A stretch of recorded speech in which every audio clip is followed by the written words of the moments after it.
Hello दोस्तों, welcome to new study zone. DSSB PRT के लिए हम CDP पार्ट 2 की क्लास कर रहे हैं। आई होप आप सभी को ये वीडियो पसंद आए। वीडियो अच्छी लगे तो सभी लाइक करें, शेयर करें। चैनल पे नए हैं तो सब्सक्राइब जरूर कर दीजिए, बेल आइकन को प्रेस कर दीजिए, तभी आपको हमारी आने वाली वीडियो का नोटिफिकेशन मिलता रहेगा। तो आप जैसा कि जानते हैं चैप्टर नंबर 13 हम कंप्लीट कर चुके हैं। चैप्टर हमारा 14 है व्यक्तित्व व व्यक्ति का मापन, measurement of personality and person. हमारा पहला क्वेश्चन है, निम्नलिखित में से कौन सा कथन सही है। आपको सही कथन बताना है यहाँ पर कौन सा है। ठीक है, पहला है दूसरी भाषा के संपर्क में जितना समृद्ध होगा उतनी ही अधिक संभावना है कि हम उसे ग्रहण कर लेंगे। दूसरा कथन है पहली भाषा में उपलब्ध भाषा समृद्ध वातावरण दूसरी भाषा में हमेशा उपलब्ध नहीं होता है। ऑप्शन ए है केवल दो, बी है दोनों, सी है ना तो एक ना तो दो, डी है केवल एक।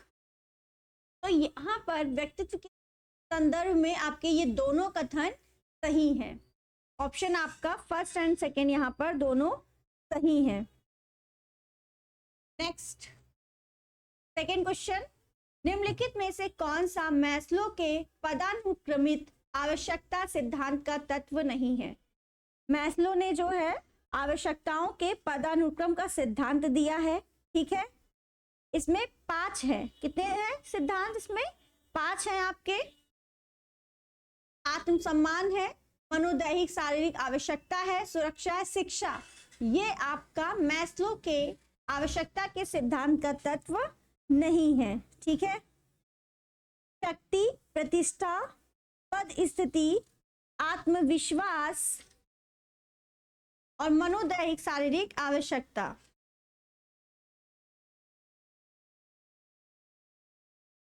ठीक है, ये सभी इसमें शामिल हैं। नेक्स्ट,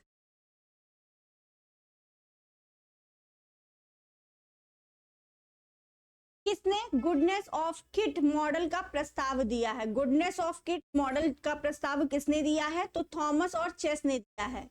ऑप्शन ए आपका राइट है। इनका मानना था कि एक स्टड पर्यावरण और स्वभाव के बीच परस्पर अंतःक्रिया में आदर्श विकासात्मक परिणामों को बढ़ावा मिलेगा। जब बच्चे का स्वभाव उसकी मांगों से मेल खाता है तब वह गुडनेस ऑफ किट के रूप में जाना जाता है।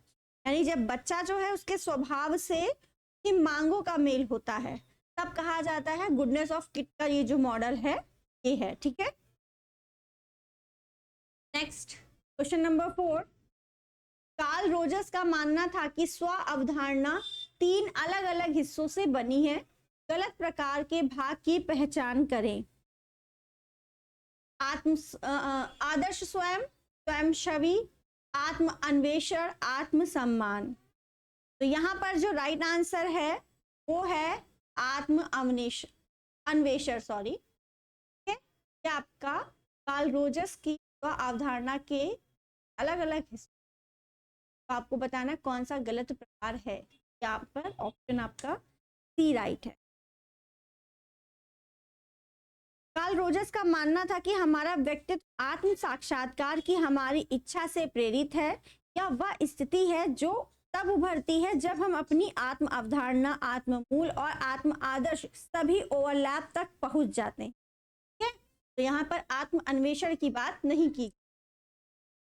नेक्स्ट क्वेश्चन नंबर 5, डी आवश्यकता और बी आवश्यकता किसके प्रस्ताव के अंतर्गत आते हैं। तो ये आपका आता है मैस्लो के आवश्यकता के सिद्धांत। ठीक है, ऑप्शन आपका यहाँ पर सी राइट है। डी आवश्यकता में जो है डी ड्राइव जिसे बोलते हैं। डी आवश्यकता मतलब डी ड्राइव, जैसे कि लोगों को भूख, काम, प्यार जैसी शारीरिक जरूरतों को पूरा करने के लिए प्रेरित करती है डी आवश्यकता। और बी जरूरतें यानी बी जो आवश्यकता है उसमें व्यक्ति को उनकी जरूरतों को पूरा करने के लिए प्रेरित करती है। ठीक है, नेक्स्ट, जब हमारी आंखों में तेज रोशनी पड़ती है तो हम तुरंत अपनी पलकें बंद कर लेते, यह व्यवहार कहलाता है वृद्धि, अधिगम, अनुभव, प्रतिवर्ती क्रिया।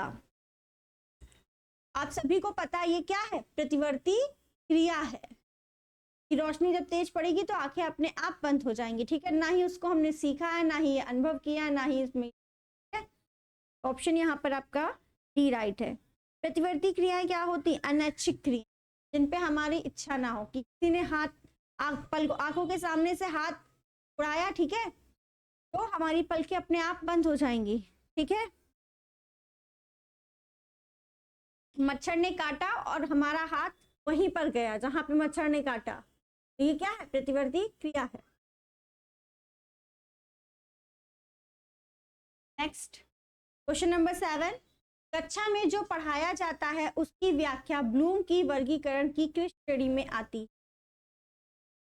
मूल्यांकन, ज्ञान, आवेदन, बोधात्मक। तो बोल रहा है कक्षा में जो पढ़ाया जाता है तो वो बोधात्मक के वर्गीकरण के अंतर्गत आता है। ऑप्शन यहाँ पर डी आपका राइट है।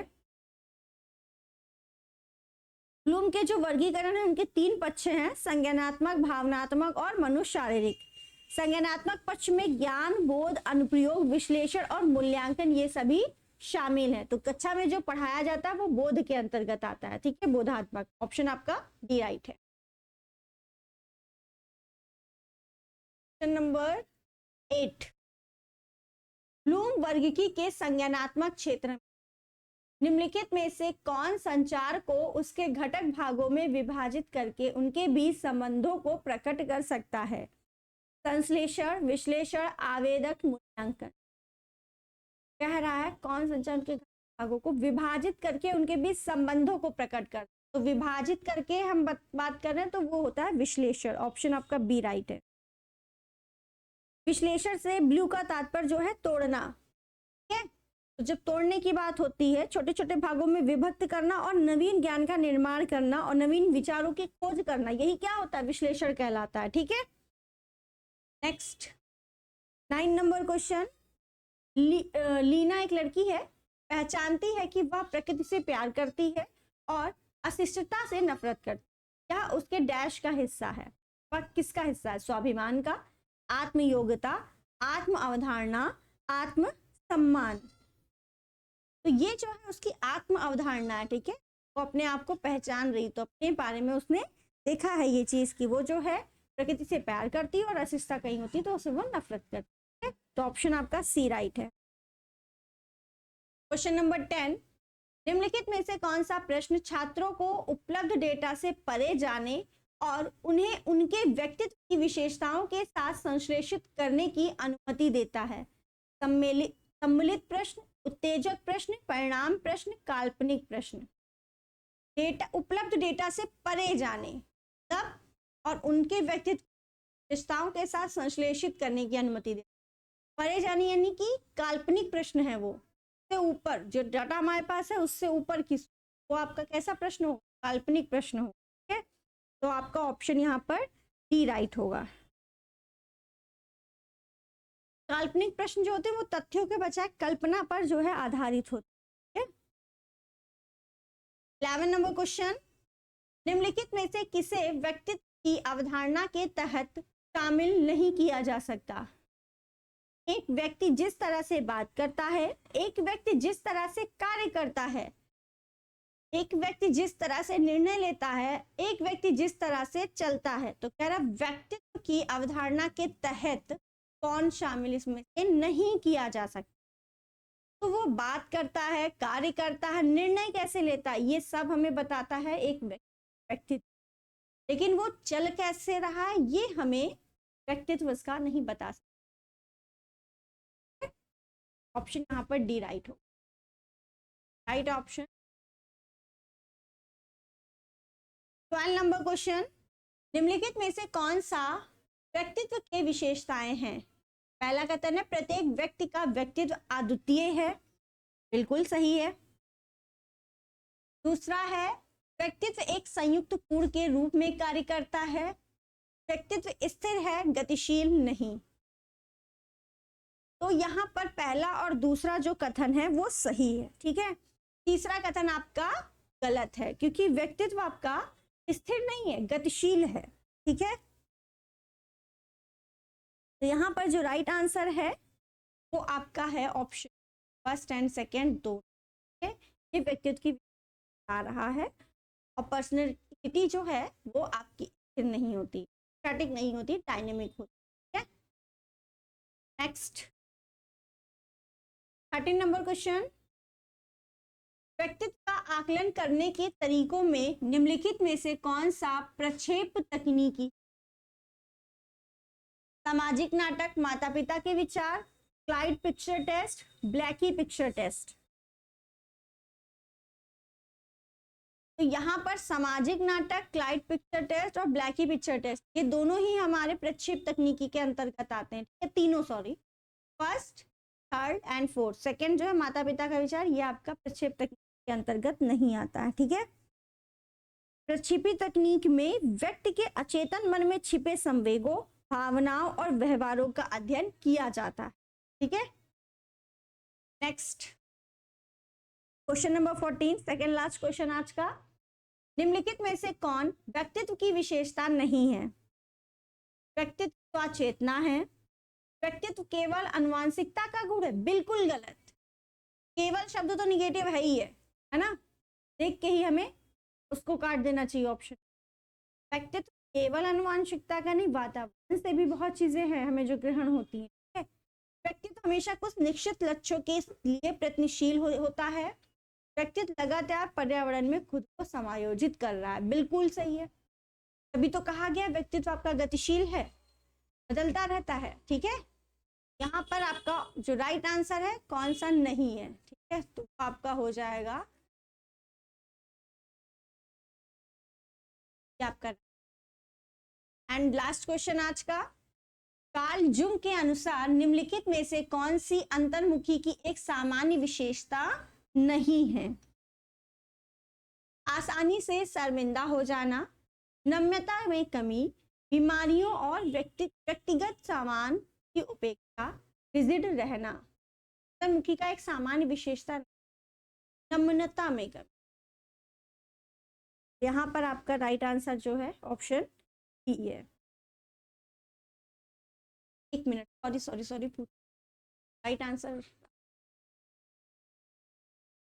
रिजिड रहना, नम्रता में कमी, आसानी से शर्मिंदा हो जाना, ये अंतर्मुखी है। बीमारियों और व्यक्तिगत सामान की उपेक्षा, ये आपका जो है अंतर्मुखी की एक सामान्य विशेषता नहीं है। ऑप्शन आपका सी राइट हो। आई होप आप सभी को ये वीडियो पसंद आई हो। वीडियो अच्छी लगी हो तो सभी लाइक करें, शेयर करें। चैनल पे नए हैं तो सब्सक्राइब जरूर कर दीजिए, बेल आइकन को प्रेस कर दीजिए, तभी आपको हमारी आने वाली वीडियो का नोटिफिकेशन रहेगा। कल वीडियो नहीं आई इसके लिए आपसे क्षमा चाहते हैं। आगे आपको रेगुलर बेस पे जो है वीडियो मिलती रहे। Thank you.